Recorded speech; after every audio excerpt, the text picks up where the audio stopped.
Madam ఈ టెంపుల్స్‌కి వెళ్ళడానికి కారణం ఏంటి? అలాగే మీరు అన్ని టెంపుల్స్ చేస్తున్నారు. ప్రతి ఒక్క టెంపుల్‌కెళ్ళి నా వంతు నేను లోక కళ్యాణం గురించి నా వంతు నేను చేస్తున్నాను.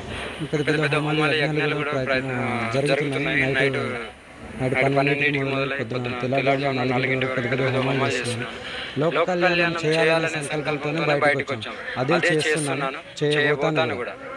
ఎన్ని గోహత్యలు జరిగినా, ఎంతమంది ఆడపిల్లల మీద అఘాయిత్యాలు జరిగినా, గుళ్ళు ధ్వంసాలు చేసిన నా పోరాటాన్ని మాత్రం ఎవరు ఆపలేరు కూడా. హిందూ మతానికి ఏం చెప్తారు హిందూ సమాజానికి నేను ఇదే చెప్తాను. అందరం కలిసికట్టుగా పోరాడదాం. మన ఆడపిల్లల్ని, మగ పిల్లలు మనమే కాపాడుకుందాం. మన కుటుంబాన్ని కాపాడితే చాలు. దేశమంతా కాపాడాల్సిన అవసరం లేదు. మన వీధిలో కూడా కాపాడాల్సిన, మన ఇంట్లో మనం కాపాడుకుంటే అదే పెద్ద లోక కళ్యాణం. గోహత్యను ఆపాలి. ఆడపిల్లల మీద అఘాయిత్యాలు జరుగుతున్నాయి, అది ఆపాలి. గుళ్ళ మీద దాడులు జరుగుతున్నాయి, ధ్వంసాలు